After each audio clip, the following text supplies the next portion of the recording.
Au cœur du village reculé de Ngumoro, Karim et Aïssa semblaient incarner l'amour parfait. Leurs noces, célébrées avec faste, avaient attiré tout le village. Les vieilles femmes murmuraient avec envie « Ce couple-là est béni.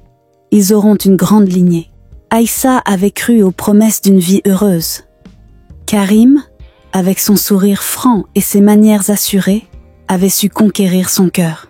Pendant les premières années de leur mariage, il se montrait attentionné. Chaque matin, il apportait du bois pour le feu. Et chaque soir, il l'écoutait parler de ses rêves d'avenir. Ils partageaient des éclats de rire dans leur petite cour, sous le manguier ancestral. Pourtant, un nuage noir flottait au-dessus de leur bonheur. Karim venait d'une famille obsédée par la perpétuation du nom. Sa mère, une femme autoritaire et superstitieuse, l'avait élevé avec une seule idée en tête, un fils. Elle avait gravé cette attente dans l'esprit de son fils dès l'enfance. « Un homme n'est rien sans un héritier », lui répétait-elle sans cesse. Ce mantra, Karim le porta dans son mariage. La douceur qu'il montrait à Aïssa dissimulait une pression invisible mais constante. Lorsqu'il parlait de leur avenir, Karim n'évoquait qu'une chose. « Je veux que mon premier enfant soit un garçon, un fils pour perpétuer mon sang. » Aïssa, bien que blessée par ses attentes rigides, gardait le silence. Elle voulait croire que l'amour qu'ils partageaient était plus fort que les traditions étouffantes du village. Cependant, des fissures invisibles s'installaient dans leur relation. À chaque visite familiale, les regards insistants de la mère de Karim s'attardaient sur son ventre. Le sujet du fils devint une obsession collective. Un soir, alors que le ciel était noir et orageux, Karim brisa leur fragile équilibre. « Tu sais ce qui est en jeu, Aïssa. Il n'y a pas de place pour l'erreur. Je ne supporterai pas un échec. » Ce fut un coup de poignard. Aïssa le regarda, les yeux écarquillés. Ce n'était plus son mari aimant, mais un homme emprisonné par ses propres obsessions. Le poids de sa peur s'alourdit, mais elle se jura de ne rien laisser transparaître. Les mois passèrent et Aïssa tomba enceinte. La nouvelle aurait dû être un moment de joie, mais elle fut teintée d'une angoisse suffocante. Karim, au lieu de partager sa tendresse, devint plus distant. Chaque jour, il évitait son regard et se perdait dans ses pensées. Le doute grandissait, mais Aïssa n'osait pas poser les questions qui brûlaient sur ses lèvres. Un après-midi, elle lui demanda avec hésitation « Karim, si nous avons une fille, tu l'aimeras tout autant, n'est-ce pas ?» Il détourna les yeux, incapable de mentir. « Ce n'est pas une question d'amour, Aïssa. C'est une question de respect. Sans fils, nous serons la risée du village. » Cette nuit-là, seule sous la lune voilée, Aïssa pleura pour la première fois. Elle savait qu'elle marchait sur un fil tendu au-dessus du vide. Leur bonheur, autrefois solide, n'était plus qu'une illusion, prête à se briser au moindre souffle du destin. La nouvelle de la grossesse d'Aïssa se répandit dans tout le village comme une traînée de poudre. Les femmes âgées, gardiennes des traditions, accoururent chez elle pour prodiguer leurs conseils et réciter des bénédictions. La maison, autrefois silencieuse, résonnait désormais de prières et de superstitions. « Mange des noix de cola et des dattes pour fortifier ton fils », disait une voisine. « Ne te tiens jamais trop près du feu », ajoutait une autre. « Cela peut affaiblir l'enfant. » Aïssa, bien que reconnaissante, sentait une pression de plus en plus étouffante. Chacune de ces paroles lui rappelait l'angoisse qui l'habitait. Chaque matin, elle posait ses mains sur son ventre arrondi, priant pour un miracle. Karim, lui, devint un homme difficile à reconnaître. Son enthousiasme initial s'était évaporé, remplacé par une impatience froide. Le moindre détail était désormais source de tension. Si Aïssa tardait à préparer le repas ou semblait fatiguée, il fronçait les sourcils avec irritation. « Tu dois être forte, Aïssa. Ne fais rien qui puisse nuire à cet enfant. » Ces mots, loin de réconforter, poignardaient son cœur. L'amour tendre d'autrefois s'était mué en une sorte d'exigence brutale. Karim ne voyait plus la femme qu'il avait épousée. Il ne voyait que la mère potentielle d'un fils. Un jour, tandis qu'Aïssa étendait du linge sous un soleil accablant, sa tante Halima vint lui rendre visite. C'était une femme d'une 50aine d'années, connue pour son franc-parler et son cœur généreux. Elle l'observa un long moment, avant de poser une main réconfortante sur son épaule. « Tu portes un poids bien lourd, ma fille. Mais souviens-toi, ton rôle n'est pas de plaire aux autres. C'est à toi seule de décider de ton bonheur. » Ces paroles firent couler des larmes silencieuses sur le visage d'Aïssa. Elle les emmagasina dans son cœur, mais le poids des attentes restait trop lourd pour qu'elle puisse les ignorer. À mesure que la grossesse avançait, les nuits d'Aïssa devinrent des tourments d'insomnie. Ses rêves étaient peuplés d'images d'un bébé inconnu, dont le visage restait flou. La voix de Karim résonnait dans son esprit. Un fils ou rien. Lors d'une nuit particulièrement agitée, elle se tourna vers Karim, cherchant désespérément un fragment du lien qu'ils avaient autrefois. « Karim, et si c'était une fille? Et si ce n'était pas ce que tu espérais ?» Il la fixa longuement, son regard dur comme de la pierre. « Aïssa, tu sais ce que j'attends. Ne parlons plus de cela. » Ces mots furent une gifle invisible. Toute la nuit, Aïssa resta éveillée, caressant son ventre avec tendresse. Peu importait le sexe de son enfant, elle l'aimait déjà profondément. Mais le spectre de la trahison rôdait, et chaque jour qui passait rapprochait un peu plus leur couple du bord du gouffre. Le dernier mois arriva, et les contractions d'angoisse devinrent presque aussi fortes que celles de son corps. Aïssa sentait que le jour de vérité approchait. La pluie battante des premières pluies d'été lavait la terre, mais rien ne pouvait effacer la peur qui s'était infiltrée dans son cœur. Karim, lui, ne faisait plus que guetter l'annonce du sexe de l'enfant, comme on attendait le verdict d'un procès. Ce fut dans cette atmosphère tendue qu'Aïssa comprit que son bonheur ne dépendait plus que d'une chose, sa capacité à survivre, coûte que coûte. Le jour tant redouté arriva sous un ciel lourd et menaçant.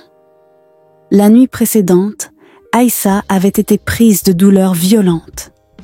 Les premières contractions, semblables à des vagues implacables, avaient balayé son corps fatigué. À l'aube, son visage était couvert de sueur, et ses mains tremblaient légèrement alors qu'elle s'appuyait contre le mur de leur petite maison. « C'est le moment », annonça sa tante Halima en l'aidant à se redresser. Les femmes du village se rassemblèrent rapidement. La naissance, dans cette petite communauté, était une affaire de femmes, une tradition sacrée transmise de génération en génération. Karim, quant à lui, s'éloigna de la maison sans dire un mot, le visage fermé et les poings serrés. Il ne reviendrait que pour entendre la nouvelle qui l'attendait tant. Aïssa fut conduite dans une chambre sombre, éclairée seulement par la lueur vacillante d'une lampe à huile.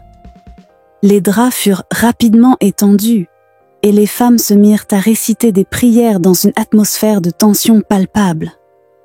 La douleur d'Aïssa s'intensifiait, chaque contraction semblant vouloir déchirer son corps en deux. Pourtant, malgré la souffrance, son esprit restait concentré sur une seule pensée. Son enfant devait venir au monde en sécurité, peu importe ce qui l'attendait après. « Pousse, Aïssa », murmura Halima avec douceur. « Tu es forte. Tu as traversé bien pire. » Les heures passèrent dans un mélange de douleur, de larmes et de courage. Aïssa, épuisée mais déterminée, se raccrochait aux paroles de sa tante comme à une bouée. Puis, enfin, un cri perça le silence. Le bébé venait de naître. Une femme s'avança avec précaution, enveloppant l'enfant dans un linge propre. Elle leva le petit corps vers Aïssa, dont les yeux baignés de larmes cherchaient à voir son bébé pour la première fois. « C'est une fille », annonça Halima, sa voix teintée d'émotion. Un silence glaçant s'abattit sur la pièce. Les femmes échangèrent des regards lourds de sous-entendus. Elles savaient ce que signifiait la naissance d'une fille pour Karim. Mais Aïssa, elle, ne voyait que la perfection dans les yeux de son enfant. Son cœur éclata d'amour et de fierté. « Donne-la-moi », murmura-t-elle avec tendresse. Halima plaça délicatement le bébé dans ses bras. Aïssa sentit son monde changer instantanément. Toutes les peurs, toutes les angoisses fondirent face à cette nouvelle vie qu'elle tenait contre elle. Karim revint quelques heures plus tard, ses pas lourds résonnant dans la cour. Lorsqu'il entra dans la pièce, son regard tomba immédiatement sur le bébé dans les bras d'Aïssa. Un instant, son visage resta impassible, comme s'il refusait de comprendre. Puis ses traits se durcirent, son regard devenant glacial. « C'est une fille », dit-il d'une voix tranchante. Aïssa leva les yeux vers lui, son cœur battant à tout rompre. « Oui, Karim, c'est notre fille. Elle est en bonne santé et parfaite. »« Parfaite ? Elle n'est rien. Tu m'as trahi, Aïssa. » La douleur de ces mots était pire que toutes les contractions qu'elle avait endurées. Karim se détourna, franchissant la porte sans un regard en arrière. La trahison venait de tomber comme un coup près. Aïssa, tremblante, sentit une rage sourde monter en elle. Elle serra son enfant contre elle, déterminée à la protéger contre le monde entier s'il le fallait. Elle venait de perdre un mari, mais elle venait aussi de gagner quelque chose d'infiniment plus précieux. Un amour inconditionnel et une force qu'elle ne soupçonnait pas encore. Le lendemain matin, le soleil s'éleva timidement au-dessus du village. Mais la maison d'Aïssa restait enveloppée d'un froid glacial. Karim n'était pas revenu. Tout le monde savait désormais qu'il avait rejeté son épouse et sa fille. Les murmures et les commérages s'élevaient comme une brume étouffante dans chaque recoin de la communauté. Halima entra dans la chambre, portant une soupe chaude. Elle trouva Aïssa assise sur le lit, le visage creusé par la fatigue et les larmes. Le bébé dormait contre sa poitrine, paisible et innocente, inconsciente du chaos qui l'entourait. « Mange un peu, ma fille.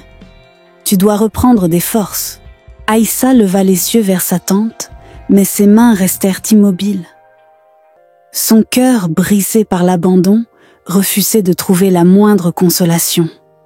Halima s'assit à ses côtés, le regard doux mais ferme. « Ce que Karim a fait est impardonnable, mais cela ne définit pas ta valeur. Il a choisi l'orgueil et la lâcheté. Mais toi, tu as choisi l'amour. Et cet amour, il te rendra plus forte que tu ne l'imagines. » Les paroles d'Halima résonnèrent en elle, mais la douleur restait vive. Comment reconstruire sa vie après une telle humiliation? Dans l'après-midi, Karim revint brièvement, mais il n'entra pas dans la maison. Il se tenait à l'entrée, ses yeux évitant délibérément le regard d'Aïssa. « Je pars », dit-il froidement. « Je n'ai plus rien à faire ici. Cette fille n'a rien à voir avec moi. » Les mots frappèrent Aïssa en plein cœur. Mais cette fois, une nouvelle émotion remplaça la douleur, la colère. Elle se leva, son bébé toujours dans ses bras. « Tu n'as pas seulement renié ta famille, Karim. Tu as renié ton âme. Tu crois que tu es fort parce que tu pars? Non. La vraie force aurait été d'accepter cette vie que Dieu nous a donnée. » Karim détourna le regard, incapable de soutenir le poids de ses paroles. Il partit sans un mot, ses pas s'éloignant lentement dans le crépuscule. Aïssa resta debout longtemps, le cœur battant encore sous l'effet de l'émotion. Puis, enfin, elle sentit un poids se soulever légèrement. L'homme qu'elle avait aimé n'existait plus, mais elle était toujours là. Et elle avait sa fille. Halima s'approche à nouveau, une lueur de fierté dans les yeux. « Tu as dit ce qu'il fallait, Aïssa.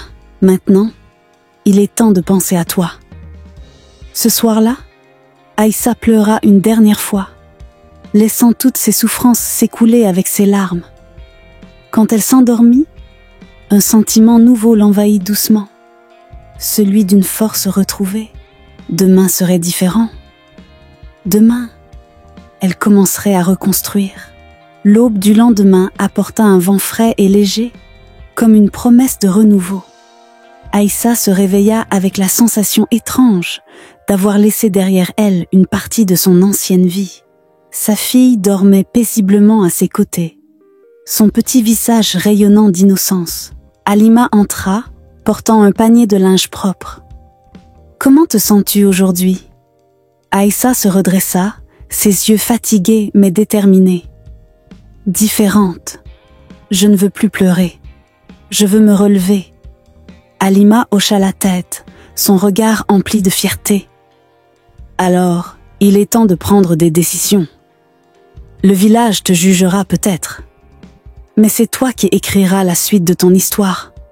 Pas eux. » Les mots d'Halima agissaient comme un baume sur son cœur blessé. Aïssa comprit qu'elle ne pouvait plus vivre dans l'ombre de la trahison de Karim. Elle devait maintenant se battre pour sa dignité, son indépendance, et surtout pour offrir un avenir meilleur à sa fille. Les jours suivants, Aïssa reprit peu à peu des forces. Elle s'occupait avec amour de son enfant, tout en réfléchissant à un plan. Elle savait qu'elle ne pouvait plus dépendre des miettes laissées par Karim. Il lui fallait une solution pour vivre par elle-même. Un matin, elle sortit pour la première fois depuis l'accouchement. Les regards curieux et accusateurs des villageois l'accompagnèrent sur son chemin, mais elle les ignora.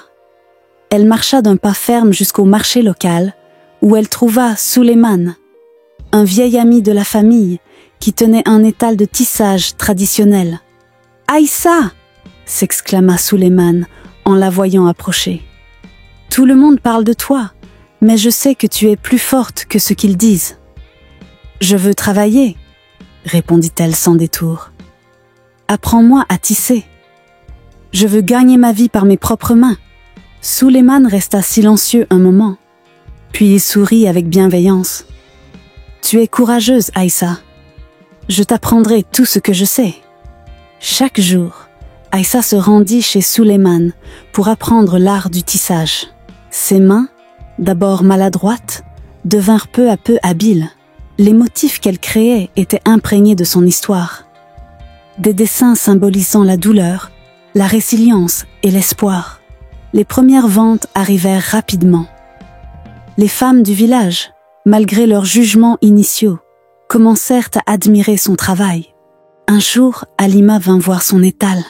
« Regarde ce que tu as accompli. Tu n'es plus l'ombre de celle que Karim a abandonnée. Tu es devenue la lumière de ton propre chemin. » Aïssa sourit.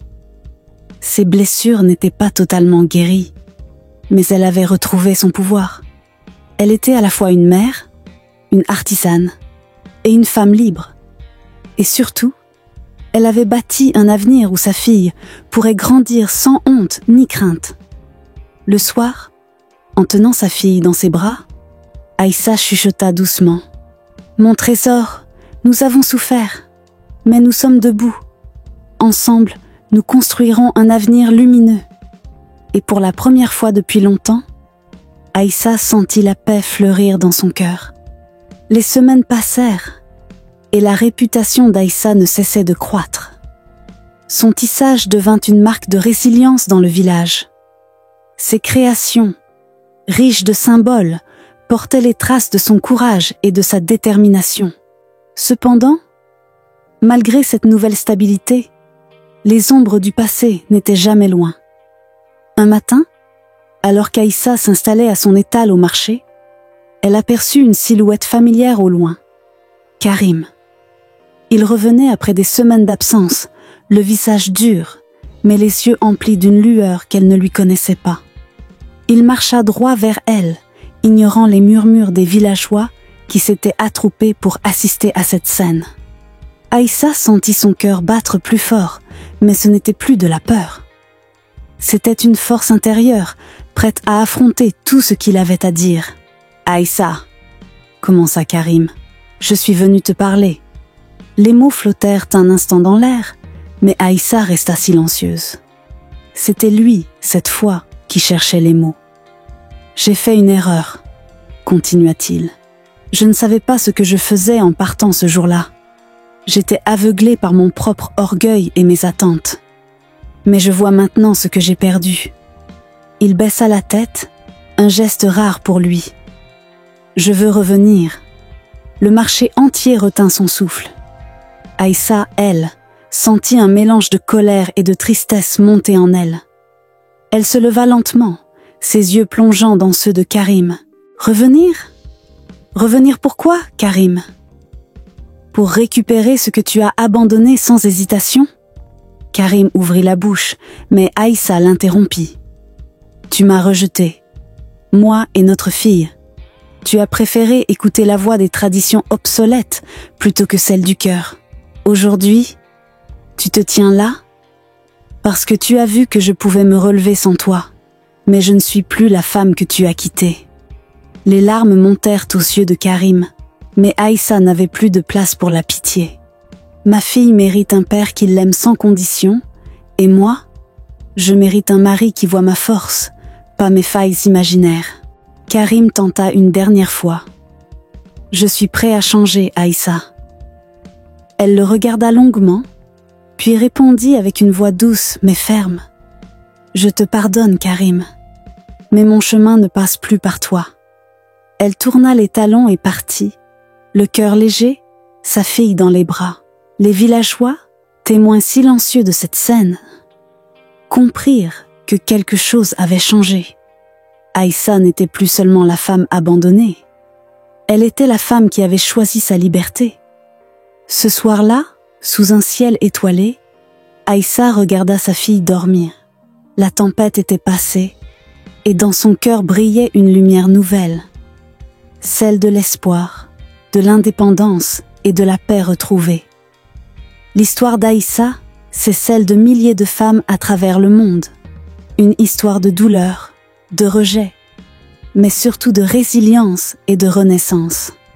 Elle a choisi de se relever et de construire sa propre lumière, là où l'ombre menaçait de tout engloutir.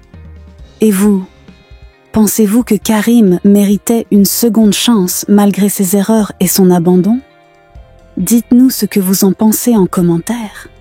Si cette histoire vous a touché, n'oubliez pas de vous abonner pour découvrir d'autres récits inspirants et engageants. À très bientôt.